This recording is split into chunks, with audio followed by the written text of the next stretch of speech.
Hi, I'm Laura Martin Bovard, and you found me here on the Divine Download. If you like this video today, please give it a thumbs up and subscribe, and please share it with your friends too, especially if they are beauty makers.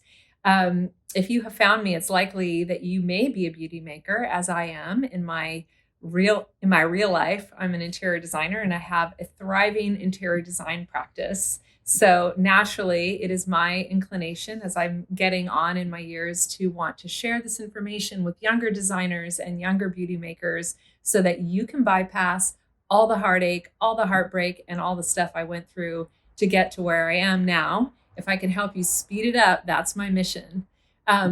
Today, I want to talk to you about something that plagued me for probably the first 15 years of my interior design practice, and that is this: perfectionism and codependency. If you suffer from either of those, which my guess is if you're a woman and you were raised in the patriarchy and you're drawn to this industry, it's likely that you are plagued with some of the traits that go along with having perfectionism and codependency. And that's what I want to talk to you about today. What can we do to help you fortify yourself enough that you're not bringing the codependent habits and behaviors that you learned in your families of origin into your relationships with your clients? Oh man, if I could just go back in time and rewind that one, that is probably one of the things that I would love to have learned a little sooner than later and not wait until I was 50 to do it. So you don't have to wait as long as I did if you employ some of the tools and practice them that I am teaching you here on this channel.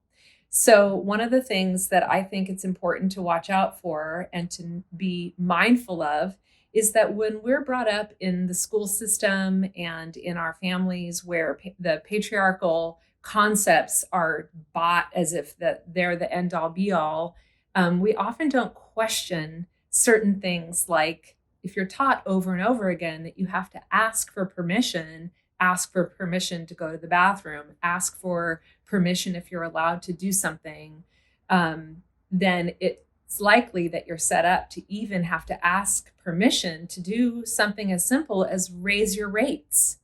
Well, who's to say what your value is? If you can charge a certain amount of money per hour for your services based on the quality of your work and the time in the industry, you'll naturally know when it's time for you to raise your rates. I don't know about you, but very often when I started out early on in my interior design business building, I had this interpretation that my clients, I projected my desire to be liked and my need to please them onto them. I brought a lot of the dynamics that I learned in my family of origin about how I was supposed to show up and perform, not just for my parents, but also in the patriarchy. We do that in our schools, right? Like we call it, Maston Kipp calls it the A+ syndrome, where we have to perform and contort and answer to a higher power outside of ourselves in order to feel value. And then they give us the grade. So what does that do for us as interior designers when we're bringing our beauty making skills to the table and we don't decide for ourselves that we love the design and then we're presenting it? We present it, and then if the client loves it, then we get a good grade and then we feel good about ourselves. But what do we do? Like, what structures or what self-care behaviors can we put into place and implement in order to take care of ourselves in the event that somebody doesn't like it, or in the event that somebody crosses a boundary and calls and texts you in the evening or on the weekends? What are the ways that you can take care of yourself as a business owner instead of putting yourself in the less than power position because the client is the one who holds the purse strings? And so who gets to decide what your value is? Is it the client who determines what rate you're going to charge, or do you determine what rate you're going to charge? So these are all things, as I was coming up, growing my interior design business, that I struggled with.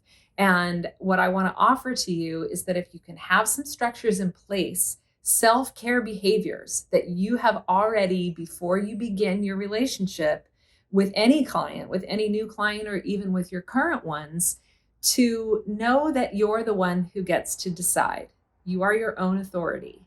And so what that means is You decide when it's time to raise your rates. You let your clients know when it's okay to call you or not okay to call you by setting boundaries and letting them know. Maybe you have a separate work phone with a work phone number that is not your personal phone number that your friends and family have access to. And then at 6 o'clock every night during the week, it goes off and you don't pick it up until Monday, so that you're really using your off time and your downtime to do what your clients need you to do, which is to practice deep levels of self-care, so that when you show up Monday morning, you're not depleted and drained and anxious.